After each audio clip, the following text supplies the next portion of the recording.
જય માતાજી મિત્રો, સ્વાગત છે તમારું અમારા નવા વિડીયોમાં। તો વિડીયો એન્ડ સુધી જોવાનું ભૂલતા નહીં। શ્રી મેરડી માતાજીની ઉત્પત્તિની પૂર્વ કથા અને મહત્વ જો ન જાણતા હો તો જાણી લો।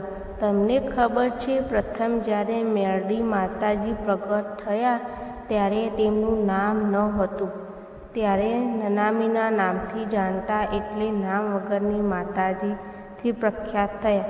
નીરવ મહેતા અમદાવાદમાં આદ્યાશક્તિના છે। અનેક સ્વરૂપો અને દરેક સ્વરૂપોનો છે વિશેષ મહિમા। કોઈ સ્થાનક પર માતાજી અંબાના નામે તો કોઈ સ્થાનક પર માતાજી આશાપુરાના નામે પૂજાઈ રહ્યા છે। પરંતુ આ તમામમાં 64 જોગણીનો મહિમા પણ સવિશેષ છે। ત્યારે આવી જ એક જોગણીની વાત આપણે કરવી છે અને તેનું નામ છે માતા મેરડી। શું આપ જાણો છો શ્રી મેરડી માતાજી ઉત્પત્તિની પૂર્વ કથા અને તેનું મહત્વ? જો ન જાણતા હો તો આજે જાણી લો। અમે આજે જણાવી રહ્યા છીએ માતા મેરડીની ઉત્પત્તિની પૂર્વ કથા। માતા મેરડીની ઘણી બધી લોકકથા પ્રચલિત છે। તેમની ઉત્પત્તિની અલગ અલગ કથાઓ પણ છે। પરંતુ પ્રથમ જ્યારે મેરડી માતાજી પ્રગટ થયા ત્યારે તેનું નામ ન હતું। ત્યારે નનામીના નામથી જાણતા, એટલે નામ વગરની માતા પ્રખ્યાત થયા। એક લોકકથા પ્રમાણે એક રાક્ષસ અમર્યાદિતના ત્રાસથી છુટકારો અપાવવા માટે જ્યારે નવદુર્ગા આ દૈત્યને મારવા માટે ગયા, ત્યારે એ દૈત્ય ઘણું શક્તિશાળી હતું। તેને નવદુર્ગા સાથે ઘણા વર્ષો સુધી યુદ્ધ કર્યું। છેવટે તે રાક્ષસ થાકીને દેવીઓથી બચવા માટે ભાગવા માંડ્યો।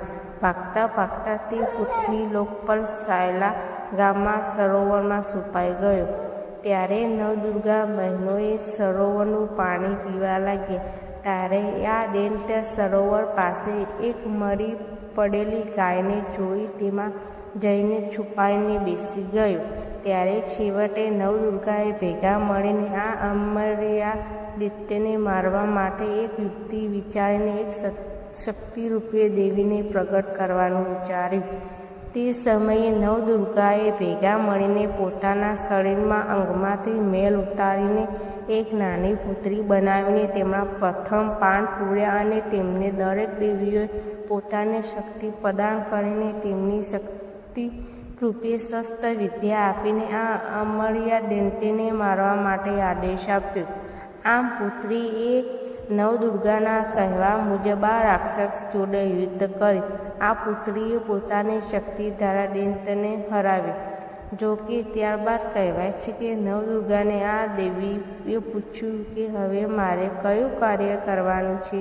ત્યારે આ દેવીની અવગણના કરીને તેમને દૂર જતા રહેવા જણાવ્યું। આ સાંભળીને માતાજીએ બહુ જ ખોટું લાગ્યું। તેથી તે સ્વયં ભોલેનાથ પાસે ગયા અને ભોલેનાથે ગંગાજી પ્રગટ કરીને માતાજીને પવિત્ર કર્યા। આ સમયે શિવજીએ તેમને કહ્યું કે આજથી તમે તમારા માટે લડ્યા, એટલે તમારું નામ શ્રી મેરડીમાં રાખવામાં આવેલું છે।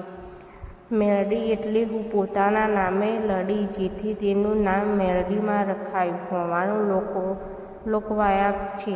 આ મેરડી માતાજી આજે અનેક નામે પ્રસિદ્ધ છે। જય માતાજી મિત્રો, અમારો વિડીયો ગમ્યો હોય તો વિડીયોને લાઈક, શેર, ચેનલને સબસ્ક્રાઈબ કરવાનું ભૂલતા નહીં।